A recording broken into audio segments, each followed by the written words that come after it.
Hey Cap fans, Rick here, and as most of our loyal listeners know, typically the first Wednesday of every month, we do have a creator on the show and have a conversation with them. So if you were expecting Stephanie Phillips this episode, you're going to have to wait another week. Unfortunately, there was something that came up. We had to push it to next week. So when you hear me say, welcome to episode 153, it actually is episode 152. So sorry for that, but it's still a great episode. Hope you enjoy. Hi, this is Tom Brevoort, and you are listening to the Captain America Comic Fans Podcast.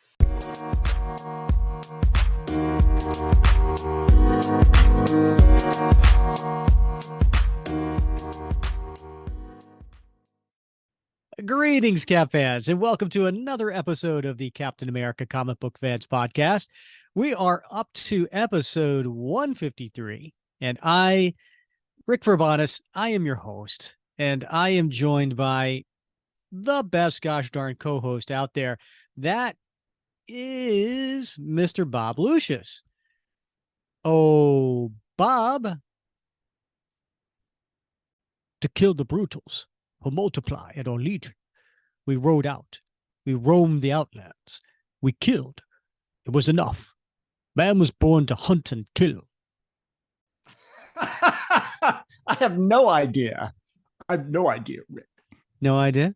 No. That was a really poor attempt accent at Sean Connery. For just a second after I said I had no idea, I said, is that a really poor, fleeting attempt to Sean Connery? Yes, it was very poor attempt. But hey, the fact that you had it go through your head tells me I did something right. But do you recognize Zardoz? It is Zardoz. It is the movie Zardoz, and I was quoting Zed, who was played by Sean Connery. Now, why am I quoting Zed from Zardoz, Bob? Could it be that we are once again diving into Dimension Z, Rick? Well, I mean, that is kind of like the reason. But the real reasons I'm doing is because it was suggested to me by one of our listeners. Michael C. Johnson from the Facebook group and one of our listeners.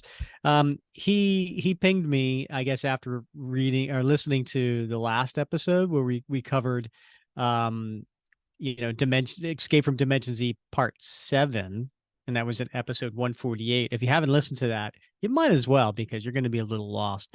Anyway, after listening to that, he pinged me and he said, if you're still looking for a Z thing for an upcoming episode, I suggest you subject yourself to the Sean Connery anti-classic Zardoz and do the quote in your best Connery voice. So thanks, Michael. Shout out to you. That was my best Connery voice. Well, there's only one way to go, and that's up. Only one way to go, Rick, and that's up. Right. You know what? Here's something else funny is after we did episode 149, which was the Mr. Hyde and Scorpion one. And I posted that in the Facebook page, and one of our listeners, Brent Beisel, I forget. Sorry, Brent.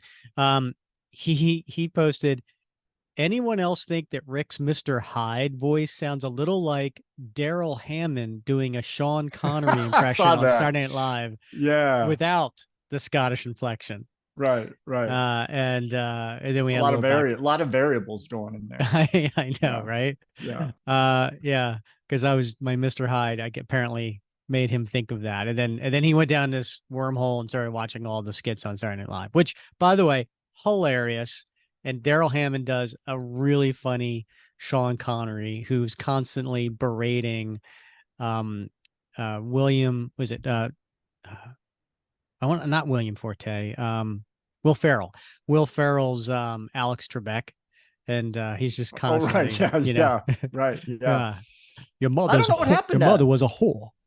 Yeah. I don't know what happened to Daryl Hammond. He was such a talented guy, but I haven't seen hide or hair of him in years. Yeah, yeah. No, he Yeah. those skits of the Celebrity Jeopardy were hilarious, and it was always great seeing like the guests on Saturday Night Live come on and like they would come on and be like, well, which actor or actress do you feel like you do a good impersonation of, and then you'd have a guy like Ben Stiller come on and be like, I want to do Tom Cruise, and then they would write it Yeah. for him to do a Tom Cruise, you know what I mean? Or Yeah. Yeah. and so you'd get these great impersonations, just fun stuff. Yeah. And of course they're constantly mocking each of the characters they're playing. Indeed. Did you ever see? We should have him come on this show and do us. Oh yeah? Yeah. Yeah. Who should we get to play me? Well, I don't know. I don't know about you, Rick, but I started class last Friday, new semester, and do my whole spiel. I always tell the students at the end of class, come up. If you have any questions, now's the time. So kid comes up from the back and he says, I got a question. I'm like, sure. What is it? And he's like, did anyone ever tell you look like George Clooney? Oh my God. And Are we going to do this again? I said every semester. So there you have it. There you have it. Who's your celebrity doppelganger, Rick? Oh, it depends on how old I am and how much hair Really? I have and all that kind Yeah. of stuff. Yeah. When I was younger, when I was in my late teens, early mid 20s, I used to get all different kinds. I used to get Ricky Schroeder. Oh, yeah, I used to get Greg Kinnear. When I was like 30, okay. I got like Greg Kinnear. Yeah.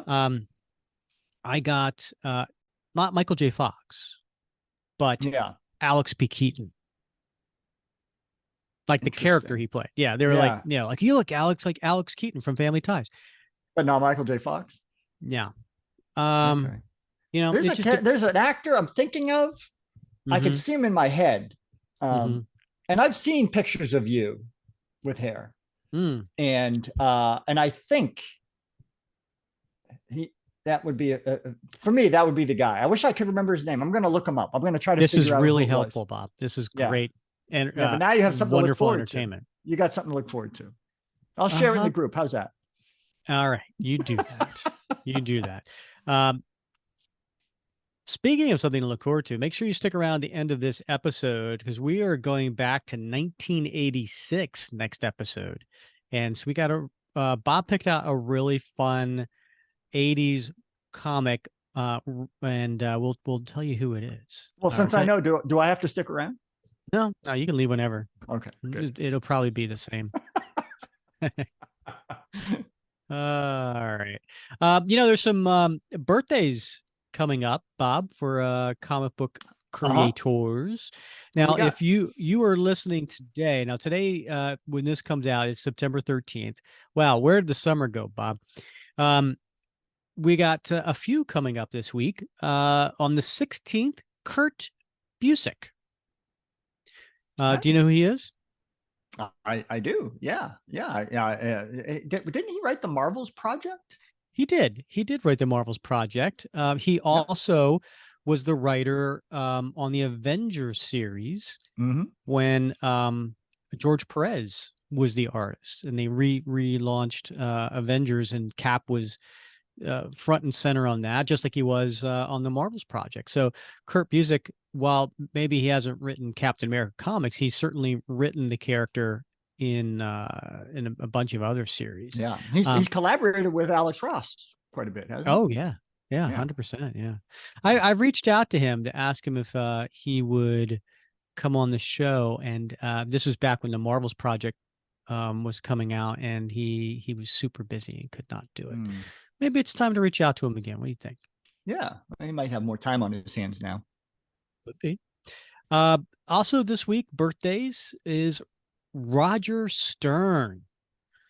Now, from a lot of times he gets overshadowed by the artist he worked with, John Byrne, back in 1980 when they did the 10 issues, I think. Yeah. But his writing was really good during that time, and really felt like he got Steve Rogers, and he introduced Bernie Rosenthal and some other. He made sure that Cap had or Steve, I should say, had a social life.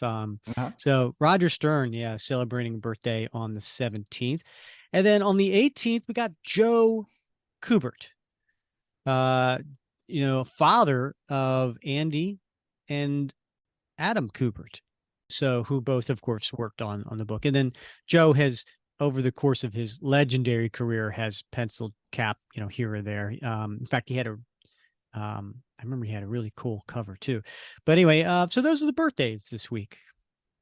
All right, happy birthday, guys.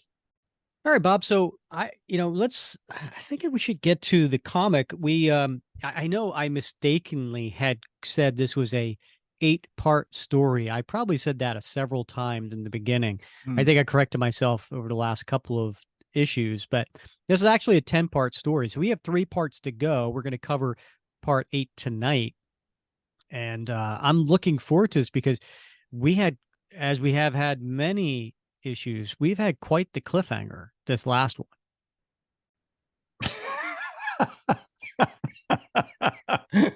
Rick's looking at me because I was hell-bent for leather that we were doing issue number 9 tonight, because in my mind we've already done issue 8. So the cliffhanger in my mind is the one at the end of this issue that I must have done on a different podcast in my dreaming world. But it was a great episode, by the way. Yeah. Oh yeah. Yeah. Oh. Yeah. That was awesome. I'm glad.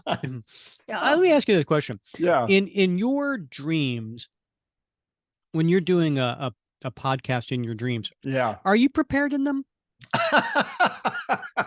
No, Rick, it's not like the real life. I can just kick back and relax in my dreams. Oh, yeah. Okay. Yeah. Do you ever have one of those dreams where, you're supposed to show up like, the next day and you got this huge project due and you're not prepared? Does that happen to you? Like, I don't know, the podcast is supposed to go out that night and you haven't edited it yet. Has that been in your dreams, Bob, where you didn't edit the podcast? No, I have a staff who does that, but is your staff named Rick? Rick, yeah, I have a staff of 1 that does that. Yeah. But I will say, Rick, in pressure makes diamonds. So keep up the great work. Okay, we'll do. We'll do. All right. So let's get to you want me to read the solicitation for this one, Bob? Sure do, Rick. Okay. So this is for Captain America Volume 7, number 8. And the solicitation Marvel put out for this is the main event, in all caps. Steve Rogers has one chance to set any of this right. Broken, beaten, and near dead, he must defeat Zola or all is lost. Plus, the reveal of the year. A character you never expected reemerges. So, okay, Bob, let's talk about the cover. You usually do a great job describing the cover. So let's talk about that, because in the solicitation, it says, a big reveal, a character you never expected reemerges. And then here's the cover. Right. What do we see on the cover? Yeah. Well, let's start with Steve. Yeah. Yeah. Steve's got his left hand wrapped around one of these mutates, I guess neck. I don't know, but clearly this mutate is either dead or close to it, and he's throttling it. And he's got his shield on his right arm, and it's lifted slightly over his head. And he's a little crouched over this mutate, but you can tell that his attention has been drawn. And so he turns his head back over his left shoulder to see who is standing there that has taken him by surprise. And he's got a completely shocked look on his face. And it's a face that's haggard, right? He's got his beard and his mustache, and his hair's long. Well, it's chopped up, but it's obviously, he's been living rough. And so he's shocked to see whoever is standing there calling his name. And can you describe, do we get to see who that person is? We really don't, Rick. We just sort of get to see about from the right shoulder, maybe down to the knee, from the backside, and we only see probably a third of the body, from the hand toward the center of the body. But whoever it is holding a very powerful firearm in presumably her right hand, because we can tell even with the limited amount that we see that somebody's wearing a skin tight bodysuit. This woman is a very athletic, muscular person, and her bodysuit is light colored. Even in the shadows, we can tell that it's either a light gray or maybe even a white, and it's splattered with blood. Now, when you say she's athletic, why do you say that? Well, Rick, based on my experience, I have seen, lots of women, and very few in a leather skin tight bodysuit. But those that I've seen, you can either pull it off or not. And those who pull it off generally are very physically fit. Oh, how often do you have a woman pulling it off in front of you? That's a different episode. And so, we can see that she's got some development in her right triceps, and her gluteus maximus, I believe, the technical term on the right side, also seems rather firm and muscular. This is just my my expert opinion. Take it or leave it. Now, Bob, if you didn't know who this character was, would you have a good guess? I would, Rick, simply for two reasons. One is the attire, and the other is just the calling out to Steve by his first name. Yeah. So obviously it's somebody who knows Captain America's secret identity. Yeah. And it's familiar because she's comfortable, obviously, calling him by his first name, right? Instead of Cap or Captain America or hey, you flag guy. Yeah. Because I can't remember at this point if Steve's identity was public or not. It goes back and forth. You never know. It is a cool cover. I know the owner of this original art, who owns this cover. His name is Alberto Gonzalez, and he's the lucky man who owns this cover. In fact, I think we're going to have him on the show at some point. This man he is like legendary in the original art community for being a Captain America fan. He has probably, I don't know, 4 or 5 times the size collection that I do.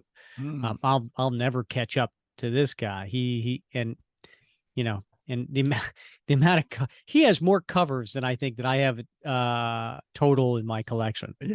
Yeah, it's amazing. So I'm looking forward to having him on the show at some point.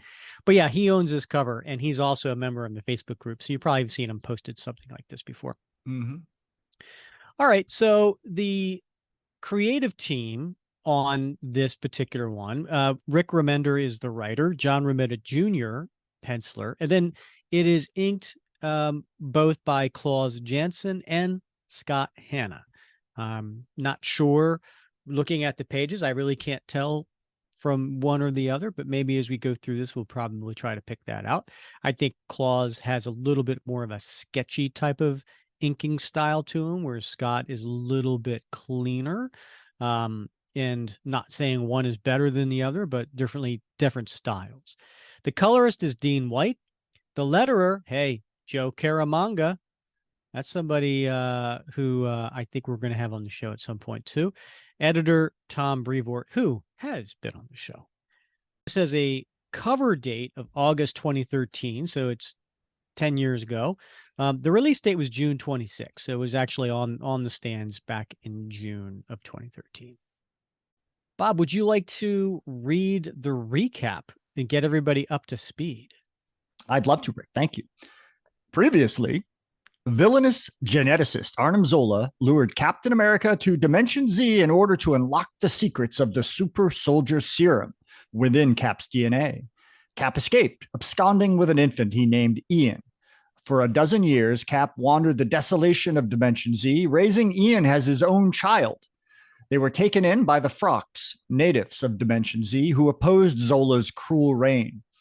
After a bloody battle between the Frocks and the monstrous mutates under the command of Zola's daughter, Jet Black, Zola was able to reclaim Ian, leaving Captain America for dead.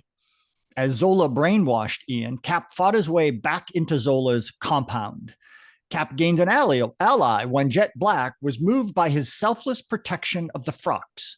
But no sooner had Jet Black left to release the Frocks prisoners than a brainwashed Ian shot Cap in the back. Meanwhile, Zola's city ship has rocketed off towards our dimension, loaded with mutates weaponized to spread Zola's consciousness across the Earth. Well, that's really cool that Cap gained an ally. I think that's oh, I'm sorry. Was I pointing out something? Because gosh knows I never make those types of mistakes, Bob. I know.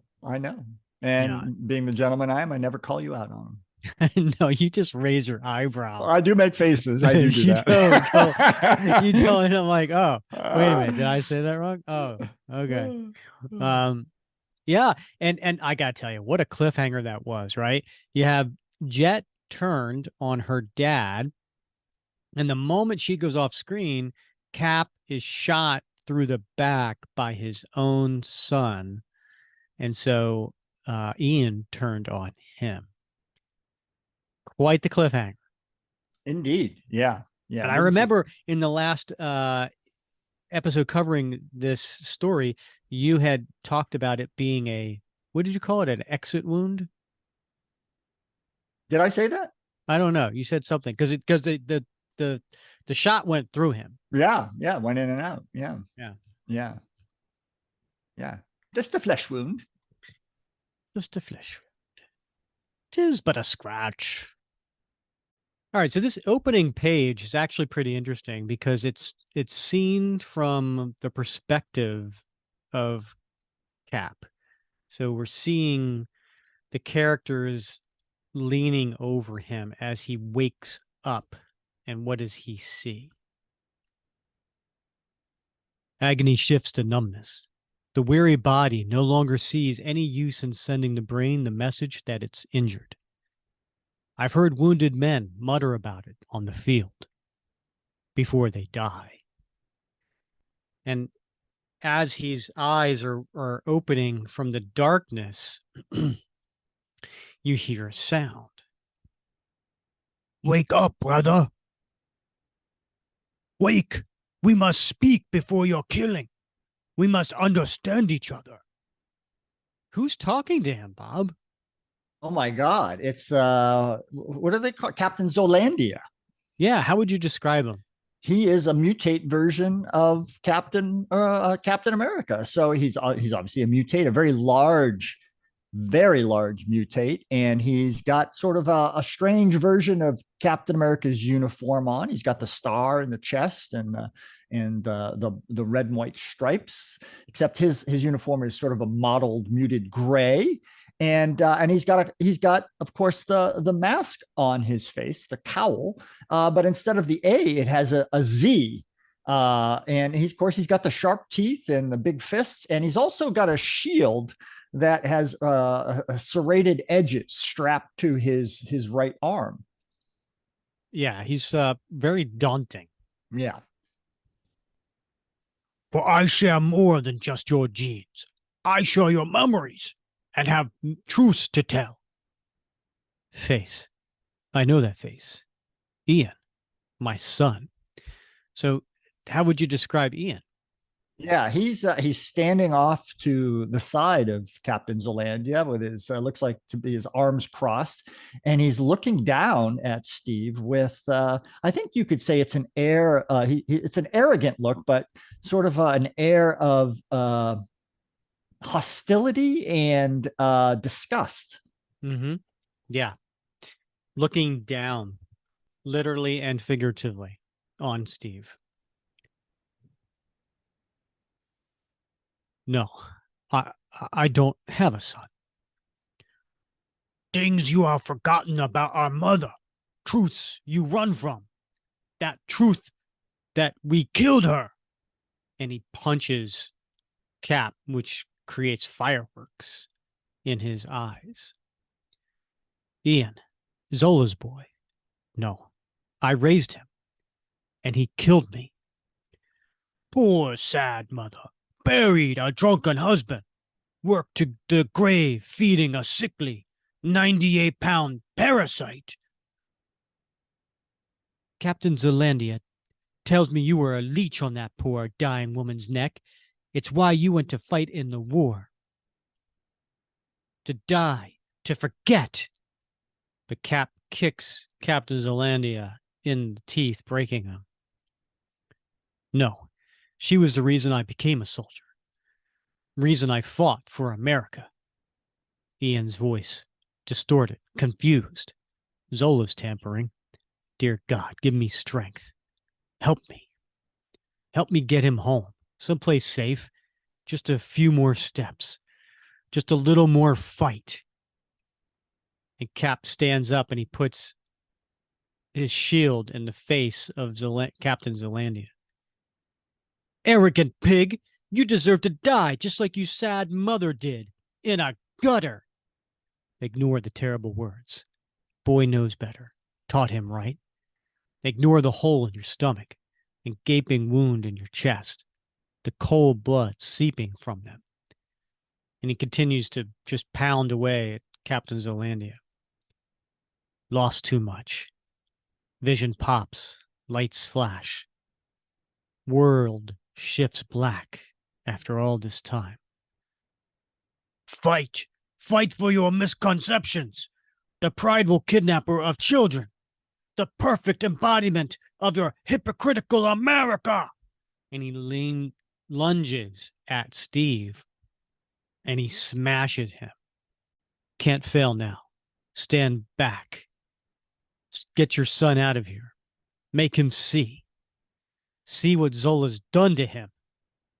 And he takes the shield as Zelandia is over top of him. And as an uppercut, he puts the shield into his throat, into his neck, just above his chest line.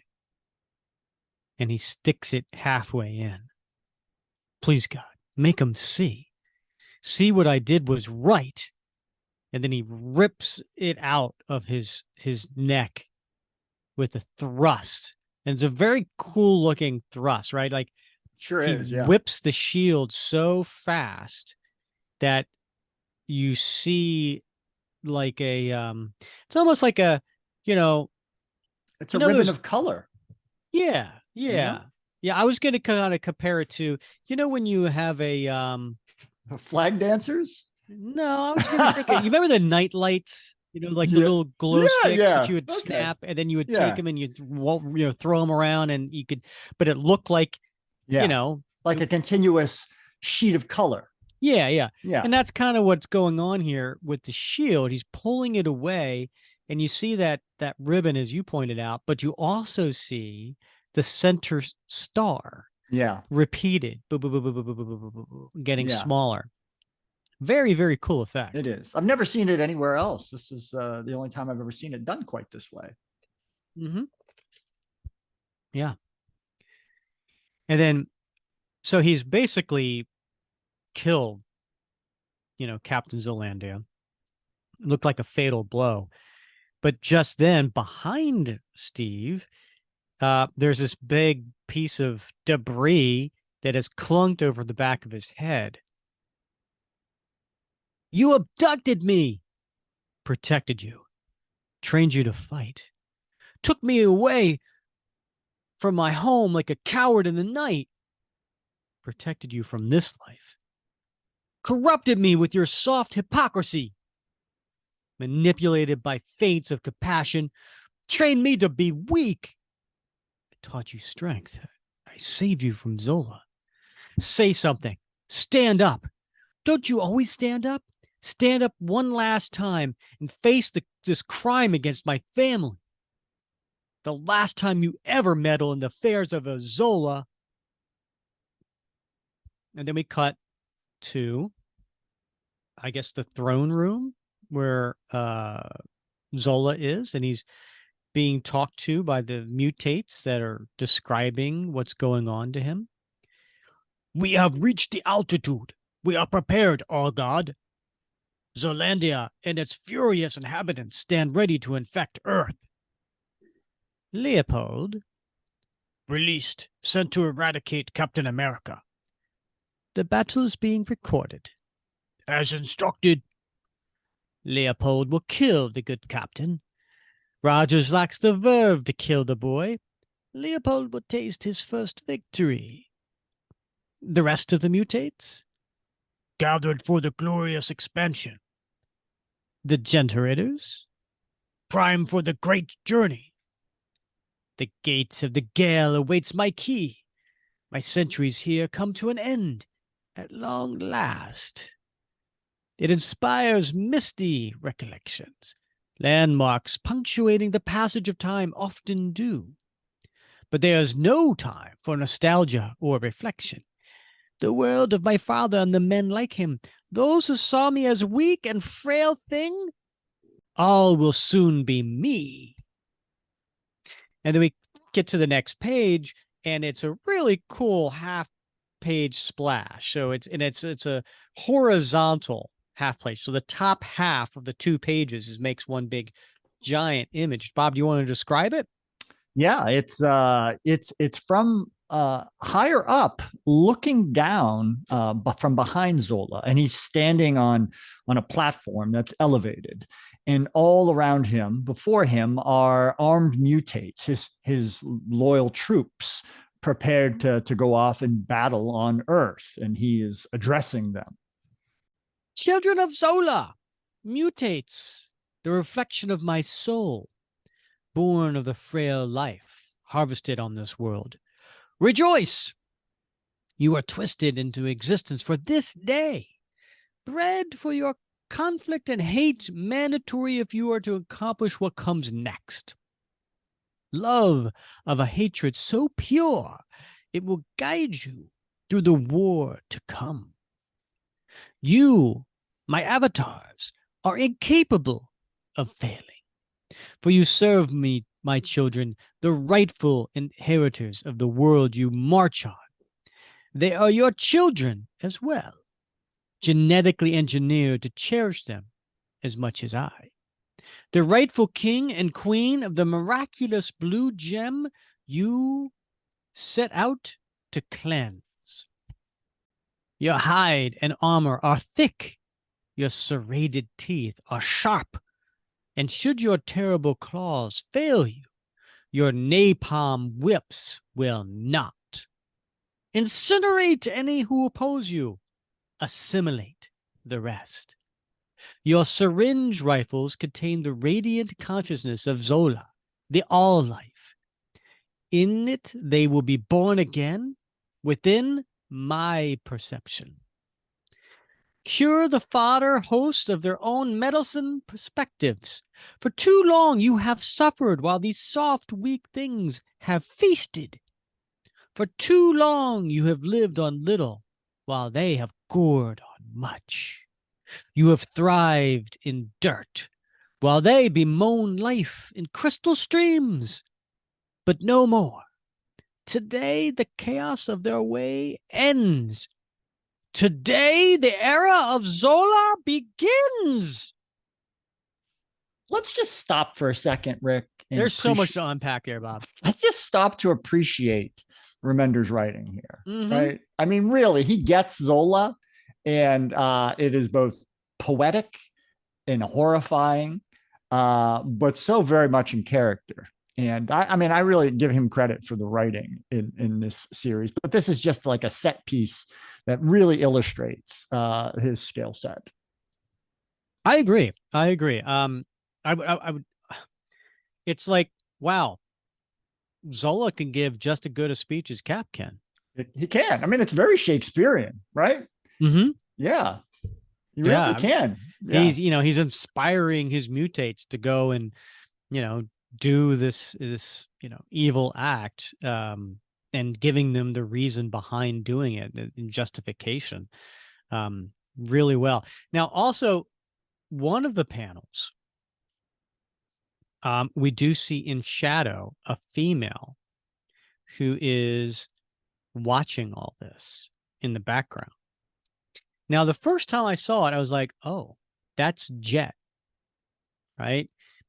She's seeing this and maybe it's confirming in her that, okay, maybe I need to make a different choice here. Yeah. But I'm wondering, could it be the character who we see on the front cover in silhouette? There's a telltale giveaway.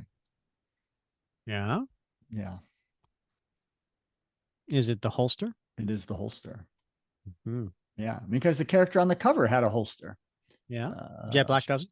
I don't think she uses her staff, right? That's right. And this one is not as well as Rick. I was gonna say Jet Black has a little bit more hair. Long. I mean, their hair is a different no, style. She's got it up. No, let's go with that. She had bigger boots. Bigger boots. She's got boots. Yeah. Yeah, but we're not seeing the boots. It's she's got huge tracts of land. Oh, Rick. This one looks a little bit more athletic. Right. Yeah. Slimmer build. Right. Yeah. Okay. Yeah. Fair enough. So then we cut back to Ian beating on Steve. You stole me away from my family, brainwashed me. For what? Another youth to endanger in your patriotic endeavors? And he nails him again in the back. And Steve's just trying to resist. Another loyal sidekick to help oppress any who dare stand up against you? Steve just barely puts up his shield to protect himself from the onslaught. You preach justice and truth. What was my truth? The truth you chose for me. Truth you used to turn me against my own father. And just nails him again. All those lost years in that moldy cave. I should have been safe. I should have been a king. And he's holding Steve up by his uniform on his chest. You would have been a monster. I was saving you. Saving me? You cost me everything. And he puts his pistol up to Steve's face. Never intended. I saw a child in danger. Raised you with all the love I had. Love? If that's your idea of love, you're further gone than Zola said. And just then, Steve punches him. And the gun goes off, missing Steve. No way through. He's too far in it. Get away. Back to Earth. Regroup. Come back. I'll bring help. Reed Richards can help. Hits me. Hardest yet. It's not mind control. What if it's just how the boy feels? What if he actually hates me? And he kind of stumbles away, but Ian grabs his pistol and Captain Zelendia's jagged shield. And he has a look of, what would you say that look on his face is, Bob? It's hatred, Rick. Yeah. Yeah, he's gritting his teeth. He's just full of rage. Come on, Dad. Let's just get it over with. Let's fight our way to a solution. After all, isn't that what you really stand for? Now we cut to Jet Black, who is walking with a mutate, not a mutate, a Frax, a female Frax. And going up to, I guess, a guarded door where there are two mutates there with their staffs. What are you fools doing? We're under attack. Go, find Captain America. Kill the intruder.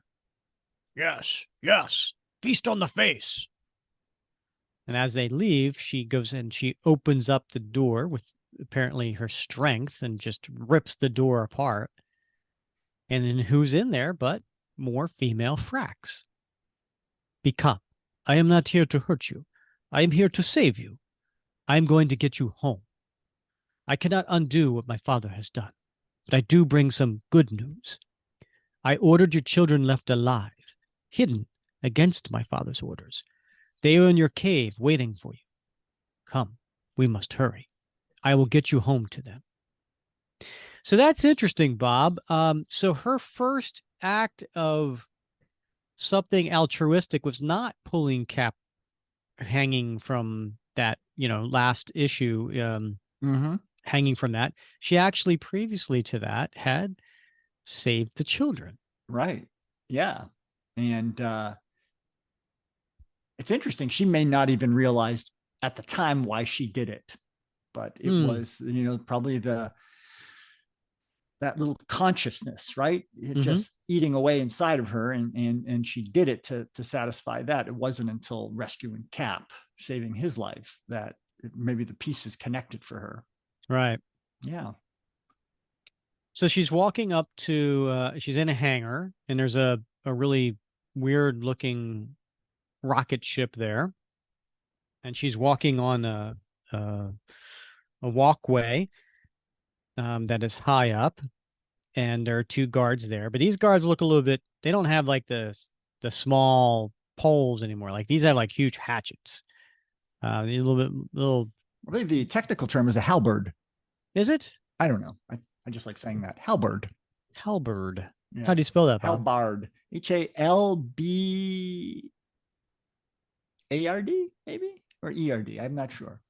Okay. Why don't you come back to me when you have something of value to provide to this show?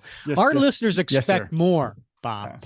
Our listeners don't just sit around and wait for your little pinter panter to just go, oh, okay. You know what? Look, my staff would never address me this way in my dreams. You know what? You leave your staff out of my dreams. I don't. All right. So Jet is walking up with all of these female fracks that she rescued. What am this? Frocks not go to Rocket Bay? Not the word of Zola. He never say this good. Not even you can deny, princess. I do not deny it. And she goes up and she has two killing strikes into their throats at the same time. And it makes a noise, Bob.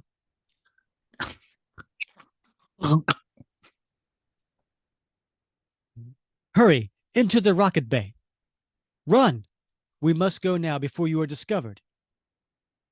That time has passed, Jet. You have been discovered, treacherous daughter. And it is Zola coming from the sky, landing down on a couple of the female fracks, and it makes a loud noise, Bob. Why would it make that loud noise? How would you describe? I mean, we've all seen Zola. He doesn't look that intimidating. He's just a small little guy in a box. But how would you describe this version of Zola? Yeah, he has transferred his consciousness into a much larger version. So he still has his face screen in the middle of his torso, but we're talking a exponentially larger, almost Hulk-like, probably even larger than Hulk, red-bodied with looks to be a steel or some sort of metal spikes embedded all the way up and down his limbs, on his knuckles, up his torso, and he's got three weapons cannons attached to the top of his torso, where normally you'd have that sort of little camera device. Mm-hmm. Yeah, this is like a Battle Zola. Battle Zola. Yeah. Stop this. You have an army of mutates. You don't need them. You said so yourself. Need? It has nothing to do with it. This is my disgust at your sudden descent into compassion for this father. To risk your standing when we are so close for these things. It is beneath a Zola. I raised you better than this weakness. What is weak is that I didn't unstand against your atrocities sooner. And then she pulls out her battle staff and leaps at him. Hey, Bob, I'm just going to pause here. What is she wearing? Somehow I knew you were going to ask that question. It's the same question you ask me every issue. Yeah, but maybe this is the first time someone's listening to this. Fair enough. They have no idea how you would describe Jet Black. Yeah. Well, Jet is as an athletic woman. Some would say buxom. And her uniform. You know, those two don't necessarily the same thing. Oh, no, they're not. No. Yeah. And so you're saying she's got the benefits of being athletic. Yeah. And the benefits of being buxom. Yeah. What does buxom mean, Bob? It means well endowed. Where? In the torso area. She has a large stomach. Well, I wasn't even looking at that. But now that you mention it, very trim and lean. But she has some very large breastises. Oh, yes. And but how would you know, Bob? Because what is she wearing? Well, she's wearing the top is very revealing. It's almost like a halter top. Is it is that right? It's just sort of a black material covering her breasts, and she's got it would almost be like a black bikini bottom. I would say it's like a sports bra. Yeah, like a sports bra. That's probably the best description. And like bikini briefs. But all down her arms and her legs, there are black rings of fabric around her upper arms, her wrists, her upper thighs, her lower thighs, her calves, her tops of her feet. And they're all connected with lines of black fabric. And of course, this is her power, right? She has the power of, I think it's called omnisense. So this ability to really focus on one particular sense, whether it's hearing or sight or just the tactile feeling on her skin. And so she exposes her skin in order to enhance the ability to use these omnisenses.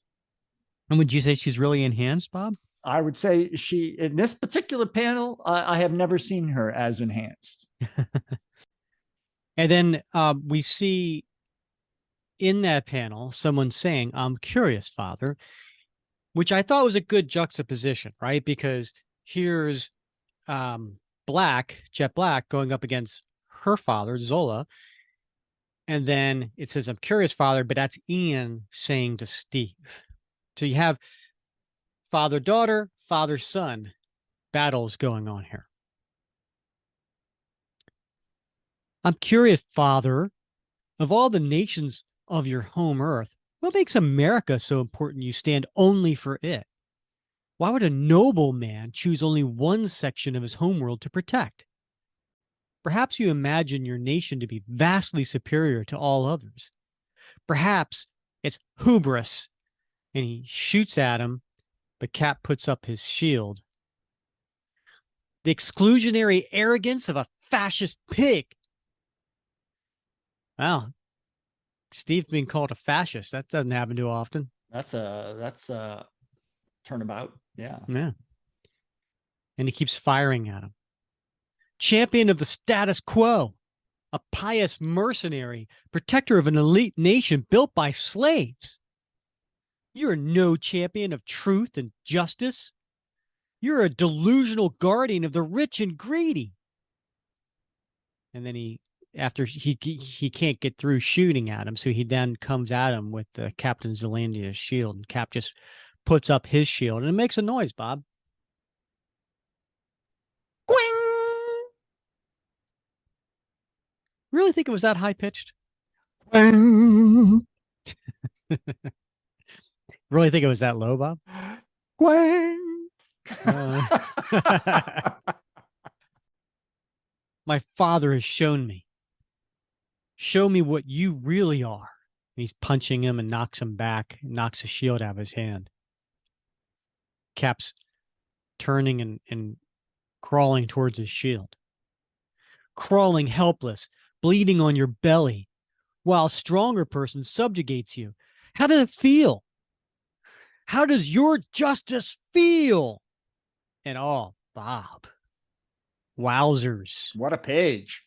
What a page. When you turn the page, what do you see there? That is crazy, right? I mean, Zola is coming up behind Steve. Don't call him Zola. That's just mean. All right, Ian Leopold comes up behind and is driving Captain Zolandia's shield into Steve's back. And I mean, you could see the pain on Steve's face. And he's got a whole Rocky look to him, right? He's got his right eye is swollen over. He needs Mick to come out with the razor and cut his eye open so he can continue the fight. You know, there's blood splattering everywhere. It's coming out of his mouth and out of his eyes. I mean, it's a horrific scene. It really is. It's horrible to look at. And I would say this jagged shield has probably gone into Steve's back about 5 or 6 inches. That's a good estimate. Yeah. Yeah. Actually, where I come from, that's more like 10 or 12. Indeed. Yeah. So, and that was like a 2/3 page splash. I mean, it's just that impactful, no pun intended, image that, you know, it really is a huge panel. It's like 2/3 page splash. Then the bottom 1/3 is Ian standing over a fallen Steve with this shield sticking into his back. And Steve's just laying there with his head down. And Ian's reaching for something behind his back under his cape. My fathers show me that strength is the true measurement of the value of life.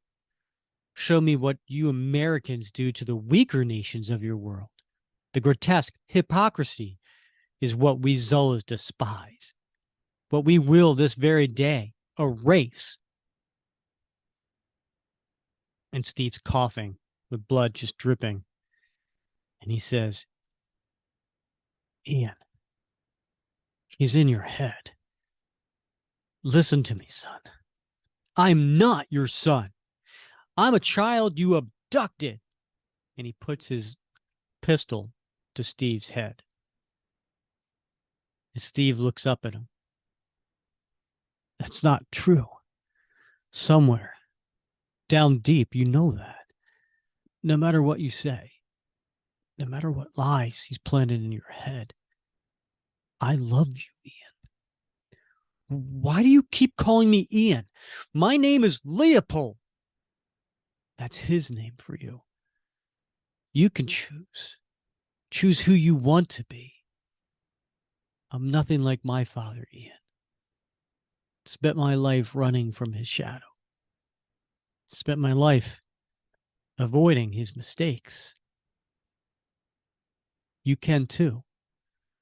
You could choose your name. Shut up. You don't have to be a Zola. You could be my son. Shut up. Choose a name, son. Choose the one that feels right.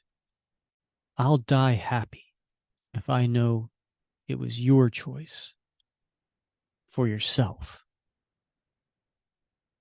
And then tears start to come to Ian's eyes. My name is Ian. Dad. Knew it. Knew you'd come to see.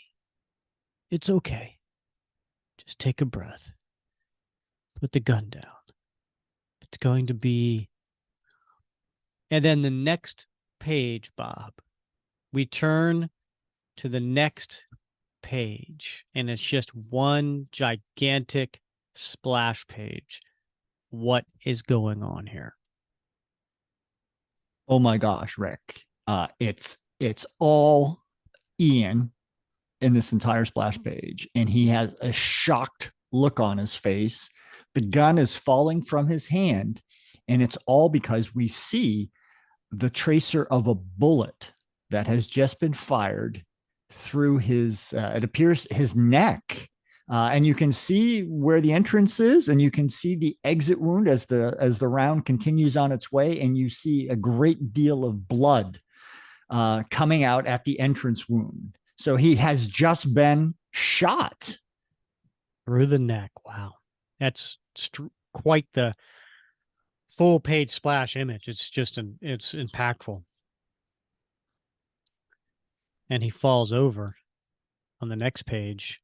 Not just falls over, but he falls off the bridge into, I don't want to call it a lava pit, but it was. No, it was the pit that Zola used to dissolve the frocks into its constituent, like organic matter, so he could refashion them into mutates. And as he's falling, Steve just yells out, "No!"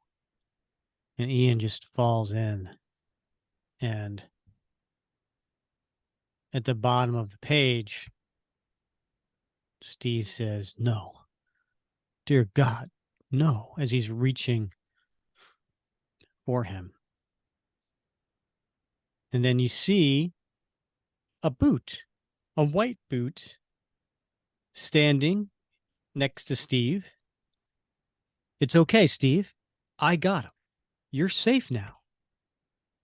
And then we turn the page, and the last page, as has been a lot in this series, is a full page splash.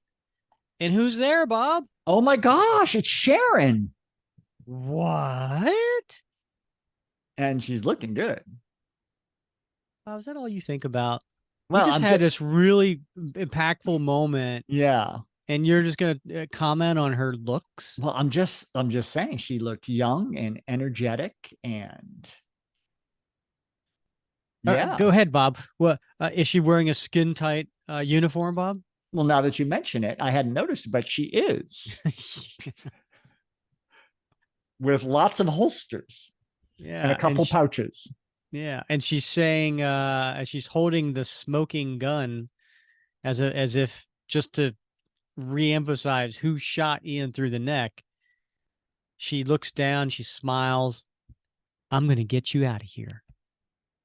And Steve turns and looks up with the big jagged shield still stuck on his back of his chest and a pool of blood. He looks up and says, "Sharon, to be continued." Wowzers, Rick. I know. Rick Remender is a good writer. He really is. Yeah. Lots of twists and turns, these cliffhangers, Shakespearean sort of poetry in his speechifying. There's a lot to really like here. Mm-hmm. Yeah, 100%. All right. Before we get into our favorite panel, T-shirt worthy and time capsule, any overall thoughts or anything you want to share? No, it's just getting better and better, Rick. And now we see Sharon has found Steve Rogers. And it's going to be interesting to see I mean, he's been there for what, 12 years? 12 years. Yeah, 12 years. And I guess she kept looking for him all these years, right, Rick? And now she's found him and they got to get out of there. But and the battle ain't over yet. We know that, right? Zola's on his way and Jet's still out there. So we got some wrapping up to do, tie up some loose ends. So wait a minute. They haven't made it to Earth yet, right? That like they're still on their way there and yet Sharon's there? Like, yeah, I need to know what's going on. Right. Yeah. There's some mysteries that have to be resolved here before this story ends. But man, so far, I mean, as I've told you before, I've said this time and time and again, I absolutely love this story arc, and I'm so glad we're doing it. And I hope our listeners are diving back into it, because like me, I'm sure a lot of them read it when it came out, one issue at a time, and maybe it didn't ring their bell, but reading it through or listening to it through or diving deep like we are really does make it clear that this is a classic, I think, in the Cap mythos, and should not be overlooked. I agree wholeheartedly.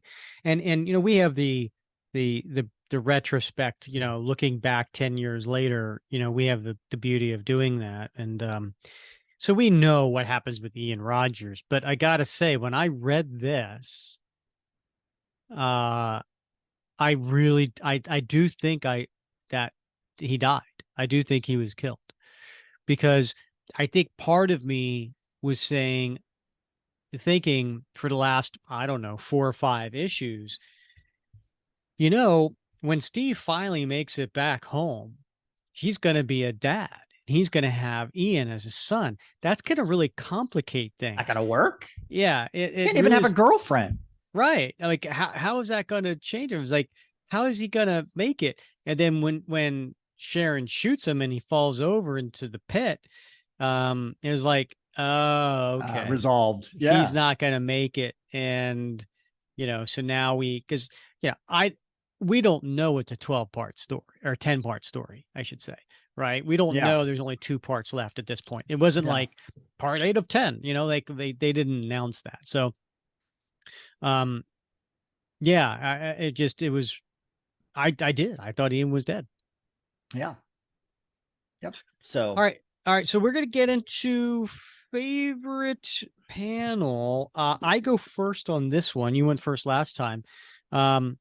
On the Hyde and Scorpion, I think you went first. So okay. All it's right. my turn. I keep track of these things, Bob. I'm sure you do. You know why I do? You're not going to be cheated of your first time. No. Nah, I could care less. I really could care less. No, I have my notes here because of all my edits that I do, right? Uh-huh. And I Uh-huh. write these things down. Bob goes first. Rick goes first. And I write these things down as I'm Wow. editing them. Yeah. Yeah. Just because I think our listeners care. I really think it matters to them. What would Cap do, Bob? Would Cap just, button line? I don't think so. Yeah. I'd hate to hear the messages, the reviews we get if we accidentally, like, you went first twice or I went first twice. They'd be all over us. Yeah. I know. Cats and dogs living together. Yeah. Yeah. It's for the listeners, Bob. It is. Yeah. All right. So let's dive in then, Rick. What's your favorite panel, as if I don't know? Well, you don't know. You don't know. But I'm going to tell you. If we don't count the recap page, I don't count that, right? I think the first page of art I count as page 1. I'm going to go with page 4, first panel. That's the one where Cap rips the shield out of the jugular of the mutate, and we get to see that ribbon with the star going. That's my favorite panel. Really? I had not seen that before. I thought it was really cool. I literally paused in the middle of the story to comment on how cool I thought that was. Yeah. I saw that one coming from miles away, Rick. Okay. Did I take yours? No, not at all. My favorite actually is on, I think it's page 8. It's when Jet Black rips open the door with her bare hands, with the female frocks, sort of terrified and looking to see who's coming through the door. I like this panel. So page 10. Okay. Is it page 10? It's page 10. Wait, I might, math is not my thing. Anyway, so I really like that panel for a number of reasons. One is I like the way the frocks are drawn. I love the way that they're turning and they're seeing what's coming through the door, and they're terrified, and we can feel what they're feeling. But the other thing is, Rick, I love a redemption story. This is my thing. In my personal life, in the stuff that I like to read, I love when somebody gets a second chance, right? Or a third chance or whatever, but they turn it around. It's one of the reasons I loved when we did the fantasy football. We talked, you made a rule that you had to have a former foe turned ally. I love that stuff. You ever watch Vanilla Sky? No. Oh my God. It's Tom Cruise. Yeah. It's my second favorite movie. Really? I heard it was bad. Really? I did. Well, I think it, it's a personal preference sort of thing. And I can see where a lot of folks would not find it interesting or entertaining.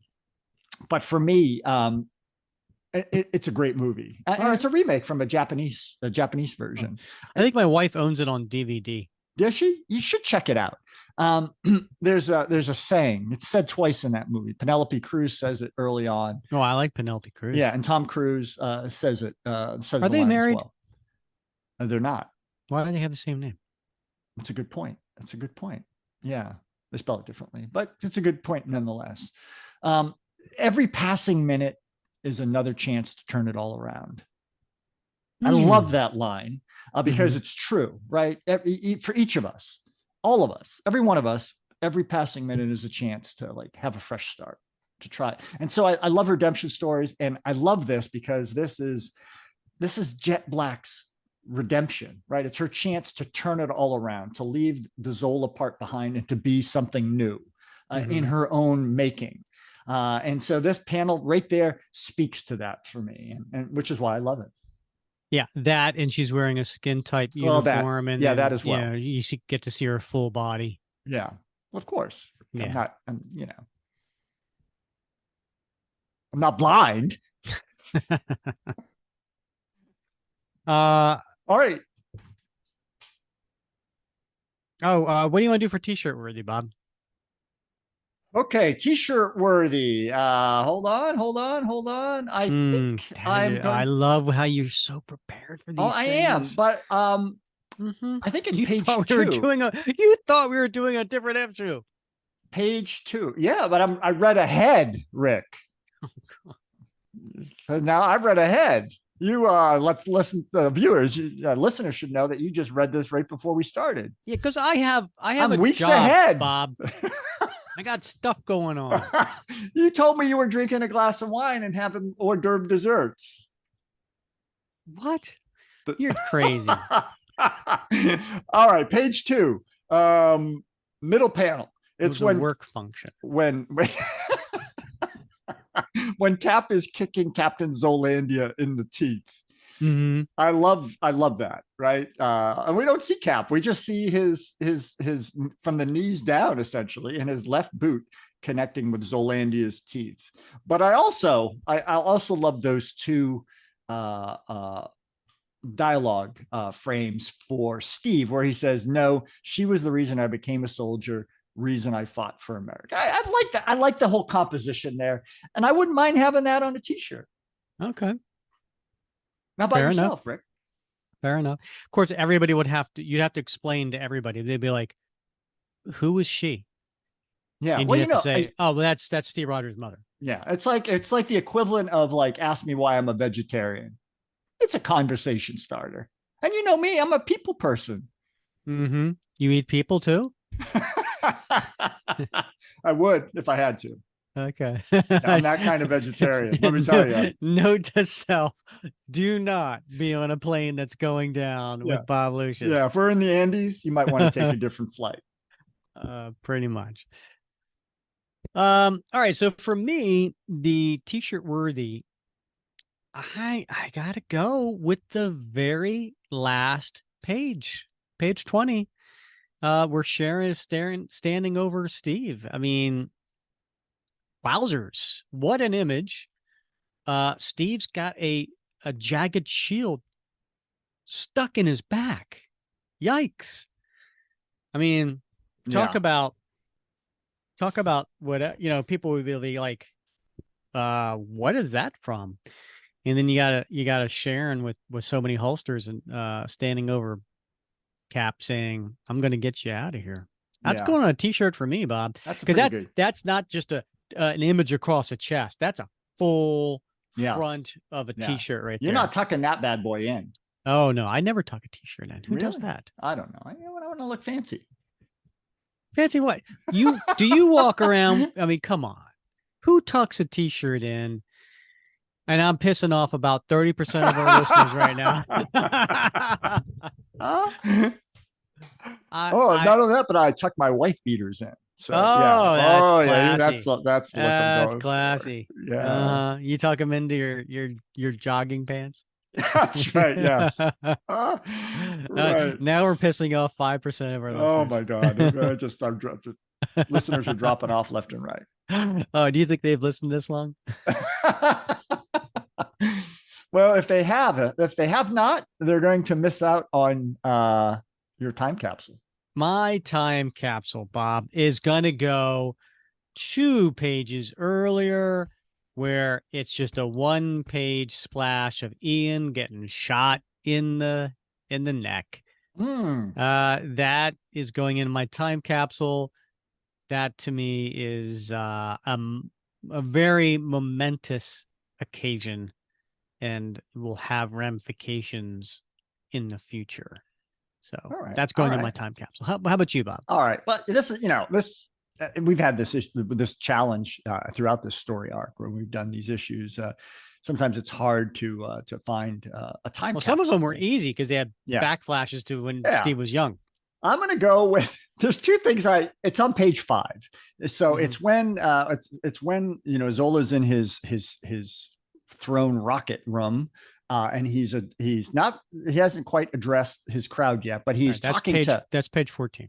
I know, but on page 5, when he's talking to like his 2 like senior minions, I guess. Oh, that's page 17. Is it? No, I'm talking on page 5. I'm messing with you. Oh, yes, it's all right, page okay. 5. All right. And so there's 2 things I like about this. One is are they using paper? Yeah, or something like that. They have all this technology, but they've got Zola's orders written down on paper.